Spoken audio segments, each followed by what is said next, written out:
జగ్గయ్యపేట మండలం ధర్మవరపాడు తండా రాంకో సిమెంట్ కర్మాగారంలో గల శ్రీమతి సేతు రామమల్ విద్యా మందిర్ స్కూల్ యాజమాన్యం గాంధీ జయంతి నేషనల్ పబ్లిక్ హాలిడే సందర్భంగా స్కూల్ తెరిచి విద్యను బోధిస్తున్నారని సమాచారం మేరకు ప్రైవేట్ అధ్యాపకులు ఉపాధ్యాయుల ఫెడరేషన్ జిల్లా అధ్యక్షులు కరిసే మధు పరిశీలించి విద్యాశాఖ ఉన్నతాధికారులకు ఫోన్ ద్వారా ఫిర్యాదు చేయడం జరిగింది.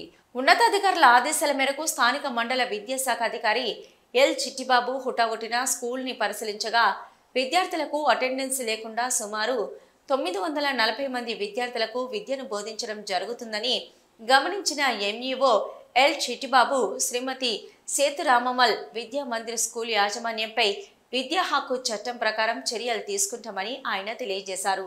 ఈ సందర్భంగా వీరిపై ఉన్నతాధికారుల ఆదేశాల సారంగా ₹1,00,000 పైబడి జరిమానా విధించే అవకాశం ఉందని ఆయన మీడియాకు తెలియజేశారు. జగ్గయ్యపేట మండలంలో ఎవరైనా సరే ప్రైవేటు పాఠశాల యాజమాన్యం వారు ప్రభుత్వ పబ్లిక్ హాలిడేలలో స్కూల్ తెరిచినచో తప్పకుండా విద్యా హక్కు చట్టపరమైన చర్యలు తీసుకుంటామని ఆయన అన్నారు. ఈ సందర్భంగా ప్రైవేట్ అధ్యాపకులు ఉపాధ్యాయుల ఫెడరేషన్ ఎన్టీఆర్ జిల్లా అధ్యక్షులు కరిసే మధు మాట్లాడుతూ పబ్లిక్ హాలిడేలో ప్రైవేటు పాఠశాలలు కళాశాలలు తెరిచి అధ్యాపకులు ఉపాధ్యాయుల విద్యార్థులకు సెలవులను కాలరాస్తే విద్యా హక్కు చట్టం ప్రకారం సహించేది లేదని ఆయన అన్నారు. ప్రైవేటు కళాశాల పాఠశాల యాజమాన్యం అధ్యాపకుల ఉపాధ్యాయులకు పబ్లిక్ హాలిడేకి సహకరించాలని ఆయన కోరారు. నా పేరు కరిసే మధు, పీటీఎల్ఎఫ్ ఎన్టీఆర్ జిల్లా అధ్యక్షుడిని. ఈరోజు పబ్లిక్ హాలిడే అయినప్పటికీ కూడా ఇక్కడ రామ్కో ఫ్యాక్టరీలో ఉన్నటువంటి స్కూలు ఎల్కేజీ దగ్గర నుంచి 10th క్లాస్ వరకు కూడా మొత్తం కూడా ఓపెన్ చేసి నడిపిస్తున్నారు. ఈ విషయాన్ని డిఓ గారి దృష్టికి తీసుకెళ్తే డిఓ గారు ఎంఈఓ గారు పంపించేసి స్కూల్ని ముగించేసి హాలిడేస్ తిన వల్ల స్కూల్ని ఓపెన్ చేస్తే ఫైన్ వేస్తారని తెలియపరిచారు. మొన్నే ఎంఈఓ గారు రెస్పాండ్ అయ్యి స్కూల్ని ముగించారు.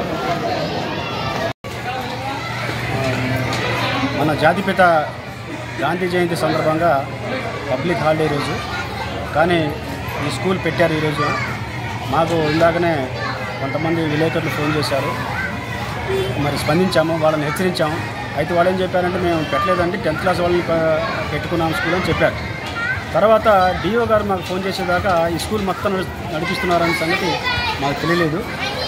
కాబట్టి ఇప్పుడు వచ్చాము మేము. స్కూల్ అందరూ కూడా పెట్టారు.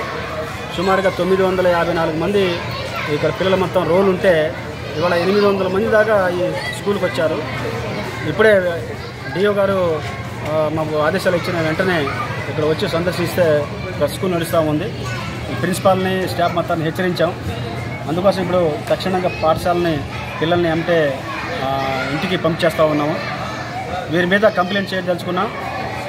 డిఓ గారి ఆర్డర్ ప్రకారంగా వీరిపైన ₹1,00,000 జరిమానా వేస్తామని కూడా డిఓ గారు చెప్పారు. అందుకోసం ఇప్పుడు మేము అంతా కూడా రిపోర్ట్ రాశాం. మేము కూడా రిటర్న్గా కూడా డిఓ గారికి కంప్లైంట్ పెడతాం.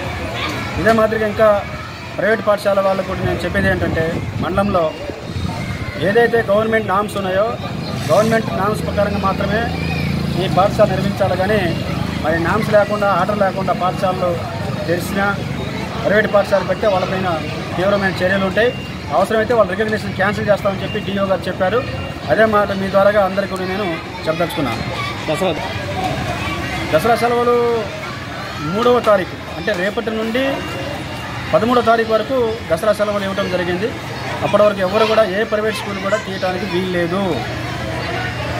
ఎవరైనా ఎక్కడైనా పాఠశాలలో వర్షంలో కొట్టుకొని పోయి మునిగుంటే వాళ్ళకు మాత్రమే రేపు ఎల్లుండి 2 రోజులు గవర్నమెంట్ పర్మిషన్ ఇచ్చింది. అంతకుమించి ఎవరికి కూడా పర్మిషన్ ఇవ్వలేదు. అందరూ కూడా ఇది పాటించాలి.